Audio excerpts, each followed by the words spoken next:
Brethren, my heart's desire and prayer to God for Israel is that they might be saved. For there is no difference between the Jew and the Gentile. For the same Lord over all is rich unto all that call upon him. Zola Levitt presents. Considering the times and seasons of our world today, here's Zola Levitt. Shalom. Hello again. I have to take a moment to introduce our guest tonight because she's really very special. We've had her before. It's Joan Peters, historian, journalist. If you'll forgive me, the biography is so long and complex, I need to actually read from it. First off, she's the author of the prize-winning book, From Time Immemorial, The Origins of the Arab-Jewish Conflict Over Palestine. This is the book. It's in most bookstores, or they can order it, but it's it's a wonderful book. Don't start reading this when you go to bed. It's a page-turner. It's in current demand, used as a textbook in the United States and Israel. Ms. Peters served as a White House advisor on American foreign policy in the Middle East during the Carter administration, which was quite a time for that. She's lectured at the U.S. State Department foreign policy institutions in the U.S. and abroad. She's conducted fact-finding missions to Israel, Syria, Egypt, and other areas, produced a series of CBS News documentaries about the wars in the Middle East, has acted as a foreign affairs correspondent on public television. She has contributed to Harper's, Commentary, The New Republic, The New Leader, and other periodicals. She is currently an advisor, trustee, and executive committee member of the National Committee on American Foreign Policy, based in New York. Joan Peters, thank you for stopping by. Oh, it's my pleasure, always. Look, since your book came out, you're the middle of a lot of conflict and argument, debate, and the first subject we were talking before the program about George Orwell and his, way back in 1948, his book where he introduced the term newspeak. And you've kind of taken that term and using it on the spin we're getting today with the situation in Israel and the Palestinians, and you call it Turnspeak. Yes, because it's different than newspeak. Yeah. Turnspeak is what has developed in the world as an excuse for an Arab case, because there is no Arab case for Israel. And the Arabs have literally stolen the identity of the Jews to create a case for themselves, and in so doing, they've created a Turnspeak. They've turned everything on its head, and that's where my term came from, Turnspeak. You know, I let me reiterate this part of your history that I remember from when you were with us before.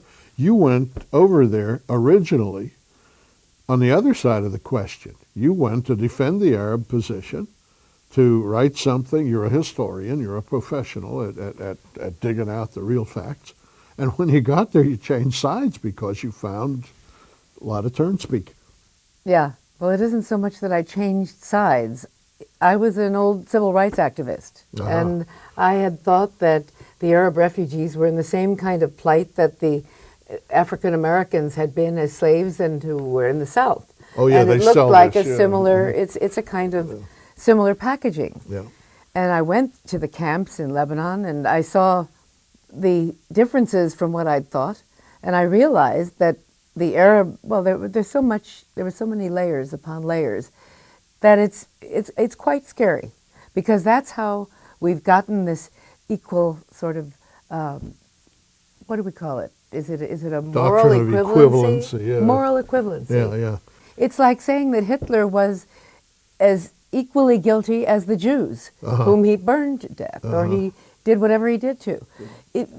For some reason, there has been a blind spot in the world since 1948.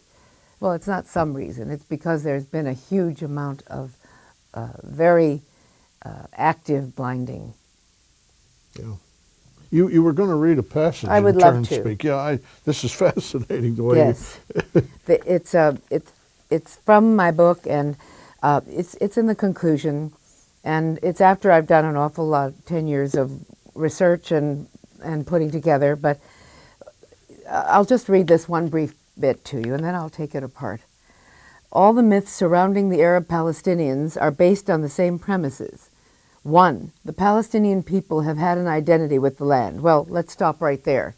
First of all, the use of the term Palestinian people as being Arabs is an immediate public relations coup.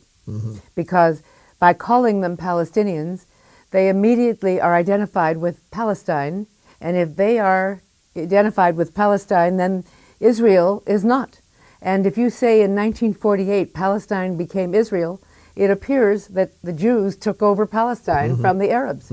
But there were no Arab Palestinians. There never was an Arab Palestine. The only Arab Palestine that existed and exists is Jordan.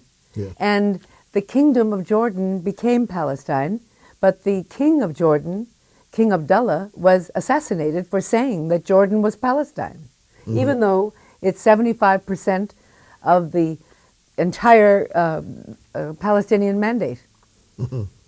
That's the first, very first part of this very short paragraph. The second, that identity, meaning the Palestinian Arab identity, has been present for, quote, thousands of years, unquote. Yeah. It has never been present.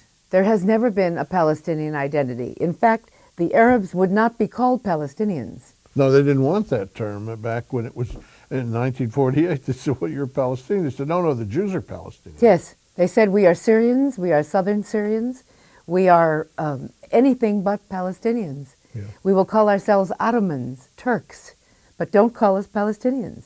The Palestinian brigade that the British was able to muster in the mandatory period and in the war was the Jewish brigade. Yeah, they were Jewish soldiers. Yes. Well, so much for the second one. 3, the alien Jews, quote, returned after 2,000 years, unquote, in 1948 to displace the Palestinian Arabs in the new Jewish state. Okay, well, that's a lot. The alien Jews, first of all, the Jews were not alien. Even the most hostile British reports that were available, like the Peel Commission report, which did actually trace Jewish history back in the Holy Land, all of them said that there's always been a Jewish presence in the Holy Land. Yes. And that the Jews never left. How could the Jews be alien to Israel? There's the only country in the world that really is identified with the people, Israel and the Jews. Exactly. More so than we white European immigrants are with North America, say. Well, it's exactly right. And it's hard to imagine, but that is what they're called now. You've seen the publicity as much as I have. Yes. You've seen the kind of handouts we get Oh, yeah. when we go to the State Department. You've seen how they call them alien. Yeah. And the Arabs are the natives. The natives, yeah. And we'll go on with that one. It's the alien Jews returned after 2,000 years in 1948 to displace the Palestinian Arabs. I will stop there. To displace the Palestinian Arabs, okay? The displaced persons in the Middle East were not the Arabs. They were the Jews. Yes. There were 900,000 or so who were forced to flee without their property from Arab countries in 1948. Nobody knows about the Jewish refugees. Yes. They are displaced. They were chased out of Arab countries. They were, for fear of their lives. Yes. But the Arabs who are called refugees, and this started can I do a little bit of deviating from this? Joan, you're free to say what you like on this program. The idea of displacement of Arabs was one of the driving forces that started me on this book, because I thought they had been. And a number of things have suddenly become very clear in the process of writing this book. It wasn't so sudden, it was 10 years. But what was the first thing that ever happened, do you think? It was a slight definition change in the United Nations archives. Mm-hmm. And the definition change was so overwhelming that I didn't even pay attention to it the first time. The definition of a refugee in the world is that any person who has been forced to flee from their livelihood and their lands from time immemorial, who has lived there a long time, will in fact be qualifying as a refugee. Oh. They have long-lived status in the country they left. Okay. And in the case of 1948, the Arabs actually had a separate Arab refugee agency called UNRWA, just for Arab refugees from Israel, not from anywhere else. The rest of the world, and there were 50 million refugees who were created, the need was incredible after the Second World War, so that there were enormous numbers of refugees. They were all under the rubric of a World Refugee Organization except for the Arab refugees from Israel. They created a special agency. And in that agency, and in that definition, they changed the definition of refugee for Arab refugees from Israel to any person who had been in Israel 2 years before 1948. Oh, yes. Yeah. Now, if that's the case, it suddenly came to me, and I went back to this definition change, and I thought, how could they do a definition change that was so United Nations oriented and had to be inclusive of so many thousands of people for it to happen, when in fact these people are long-lived natives from time immemorial. And it turned out, going into the UN archives, that these Arab refugees, who were not called Palestinians at that time, the Arab refugees had indeed fled from other Arab countries to follow on the Jews' tail, to get the benefits, to get all of the varying qualities that were in the Jewish settlements that were not in Arab countries. So, to wrap it up, the Arabs were not long-lived in Israel. And they weren't displaced. And they weren't displaced. The United Nations accommodated them by saying if you just had 2 years in the land, well, then you're a refugee from it, and accommodated Arabs that had almost just arrived with the Jews. There's nothing wrong with that, you know. I mean, there's nothing wrong with an Arab wanting to better himself. Not at all, but... And a nomadic tribe is... we studied about nomads in high school. We know that there are wandering peoples in the desert. Yes. It's a very noble profession to Yes, wander yes. and find your land where you can and move on, but not when it's at the expense of a whole people, not when they're about to steal the entire persona of the one Jewish country in the world. Yeah. She's Joan Peters. She has so much to say. I hope we'll be able to get it said, but she's the author of From Time Immemorial. You really need to read the original. And she's what is called in the business source material. You know, in our newsletter we quote different, I don't know, Cal Thomas and Joseph Farah, different authors, Daniel Pipes and so on, who we rely on and trust and who are, they say things in editorials and we repeat them and we quote them. But they're not exactly source material. They, in turn, look at Joan Peters and people like her book, her research, her life's work to get their ideas. She is source material, and I'm glad we can bring her to you today. Back with her after this.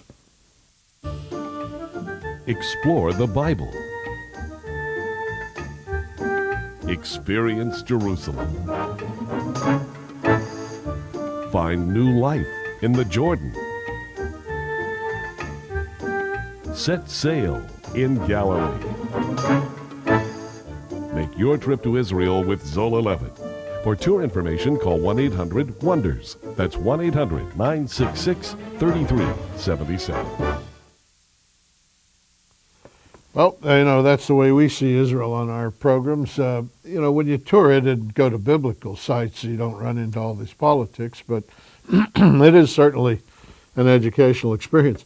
You know, Israel's usually ahead of things, and Isaiah spoke about Turnspeak, Joan, 3,000 years ago, almost. In Isaiah 5:20, he says, "Woe unto them that call evil good and good evil." Isn't that Turnspeak? Wow. These peace plans that we're seeing, people are persuaded by the roadmap. Evidently, our tours are getting larger, but what do you think about these oncoming peace plans? Well, they're fine, except that there's only one party to them, and you can't have a peace plan for one party. Yeah, that's right. The Israelis have done what they're supposed to under the roadmap, as far as I can see. The roadmap is absolutely dead. It was dead before it started, Okay. because the fallacious premise of all the peace plans that have been proposed is that the Arabs are ready to make peace of some sort with Israel or accept it in some future date. And up until the present, and I believe into quite a long time in the future, until there's some reform of Islam, there will not be a possibility of a peace plan, because there have to be two parties who, in some way, agree to agree. And it seems like almost propaganda to say there needs to be a Palestinian state in the middle of Israel. This will cause peace. You have any confidence in that? Of course not. They don't want a Palestinian state in Israel. They want Israel. They want a Palestinian state wherever there is a Jewish land. And if it wasn't there, it would be wherever it was, the Arabs would want it. The Palestinians are an invention of the Arab League. The Palestinians did not exist. They are a wonderful group of human beings, just like any other group, before they got indoctrinated by their schools into hating and killing Jews. That was fine. But today, the Palestinians do have a land. Even if they don't deserve it, they have one. They have 3/4 of Palestine, called Jordan. Yes. And, you know, people have said, oh, Jordan will never accept this. But you know what? They aren't going to have a choice, because everything else is sort of being ruled out.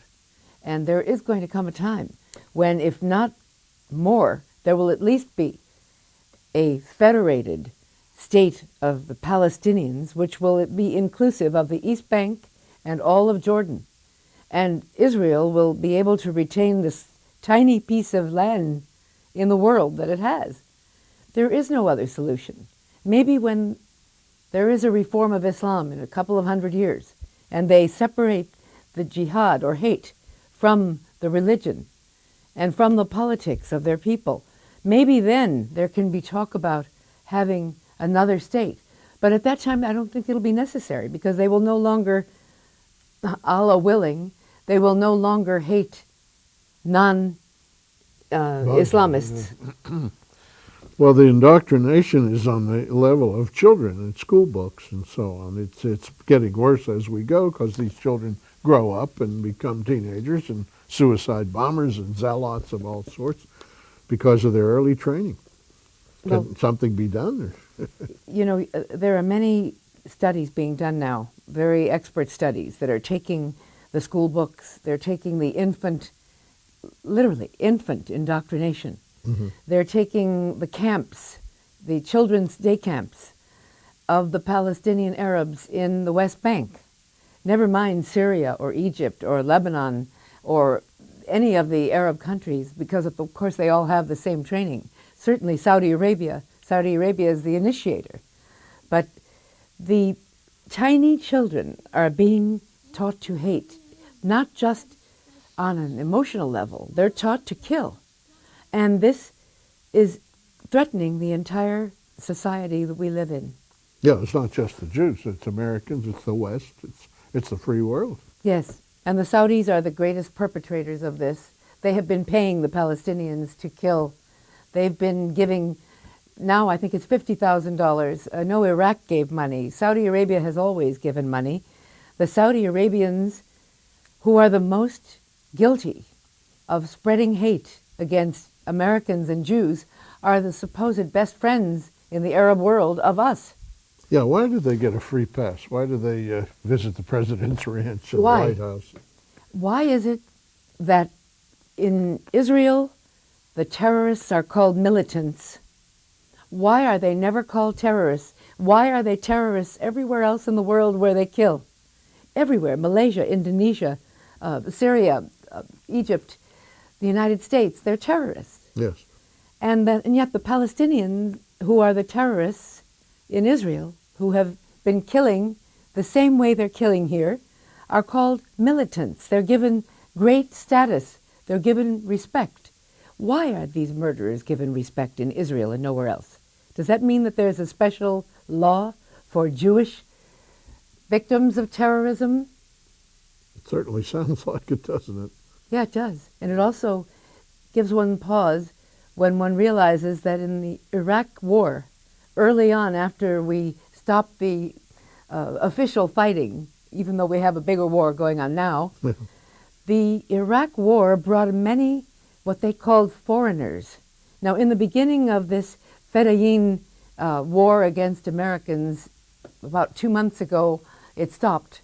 They were calling them Palestinian invaders. then all of a sudden it stopped totally. Mhm.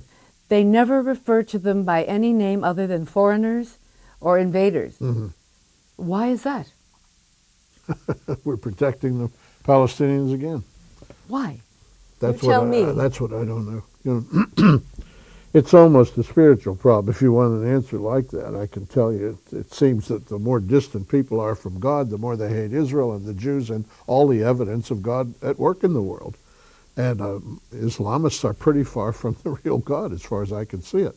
That's a Christian view. But the Palestinians are not really largely Islamists. They're haters, but they're terrorists on a different level. You know, that's true. I don't find them very religious when I travel in Israel. There are mosques in the villages, but I don't think they're very well attended. Typically, there's a village of 10,000 people, say, and there's one minaret. Right. Small building. It won't hold the town. It won't hold 1/100th of a town. They're not very religious people as much as we hear from them about religion. No, they've been bred to hate, Zola. They've been bred to hate, and it's very sad because they started out, you know, the 12-year-old Palestinian doesn't know that his family came from Sudan or from Egypt or from Lebanon, or that they didn't have the right to this country, that they are stealing the right from a people who has been shunted around from time immemorial. They don't know that. They are taught that their land is where the Jews are, and they want to kill the Jews. And this is what they're taught. Now, this right of return, they're not only taught that, but they are taught that their families were chased out of Israel by the Jews, and now there are millions of them in the next generation and the next generation, and they have a right to return now to Israel. What's your take on that? Well, that's got a lot. You have to hear some background Yeah, on that. yeah. That has to do with getting back to the myths and this one basic paragraph. Because the right of return basically is the terminology of the Jews for their land after the Holocaust and after having been in pogroms and having lost the Jewish state when the Romans destroyed it. Mm-hmm. That has the right to return in context. The right to return, as the Arabs are using it now, is a complete robbery of the language and the ideas of the Jews. The right to return does not apply to Arabs because they have no right to the land the Jews are in. They never did own the land. They never did have a tradition on the land. They had no peoplehood. This is totally fabricated, and it must be understood that because it's a Jewish state, the Jewish state cannot be robbed of its heritage. That they say two rights and two with one state. It's not true. It has been fabricated. The Arabs' right is only to go to Jordan if they want to, or go and live in any one of the many millions of miles of territory that the Arab lands encompass in the Middle East. But the Arab League has used and abused these people. They've made them into human bombs. You know, when I wrote my book, I called them human bombs. I called them that virtually. I didn't mean that they were going to be real bombs. It never, in my wildest nightmares. Oh, you wrote it a while back. Yes, but they are human bombs, literally. Yes. And they've been created by the Arab world to mask the hatred against a Jewish state in their midst. And now, it's not just in their midst, it's in America, because they've got the Saudis egging them on. It's all about inciting. And these Palestinians have been incited into a belief that they can only be happy and get an identity, which they never wanted, by the way. Mm-hmm. According to D.H. Lawrence, they never wanted an identity. But they want it because the world has made them want it. And that's the sadness. You mean T.E. Lawrence, I think. Lawrence of Arabia, is that who you're referring to? Yes, did I say D.H.? D.H. Oh, yeah. God. That's okay. No, I know what you're referring T.E. to. Lawrence He found them Arabia. hard to make into a people also. Well, he found it impossible, but yeah. he said one very important thing. He said, it's a good thing that there are no natural resources in the Arab world, lest I would find it very troubling to try and build them into a force. Huh. And then came the oil. Then came the oil, and they've had all the natural. Well, the Europeans seem to support it, and the British. Even over to Malaysia, you get all this anti-Semitism and implication that the Palestinians deserve the land, etc. What do you make of this? These are civilized people, supposedly. The rife hatred of Jews,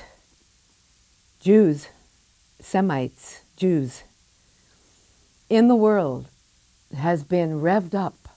I'm not sure what's the biggest force behind it, but I can tell you that I was doing research for 10 years. I saw a lot of anti-Semitism in the books of pages of history. Mm-hmm. I never saw anything the likes of what's happening today, not even in Hitler's day. It's spread out so far now. I wonder if the pendulum will swing so far and then come back the other way, because I can't believe, I don't want to sound like Anne Frank or Pollyanna, but I can't believe that people in the media, that people like me, people like you, who are still indoctrinated by the phony handouts that the State Department gives, or the textbooks that are wrong, I can't believe that somewhere along the way they're not going to say, whoa, there's something wrong here. They have to believe that something's wrong along the way. Something's wrong here, Joan, and that is we're out of time. It's so fascinating to talk to you. The time goes by like like nothing, and it's time that we wrap up. But thanks for coming, and I want you to stay for a second program, and we'll show that one next week and go on with this discussion. She's Joan Peters. What can I say? She's source material. She understands the entire situation. I may sound biased, and so on. Maybe I am biased, but she is a researcher who has gone there, done the work, found the facts, and is here to relate them to you.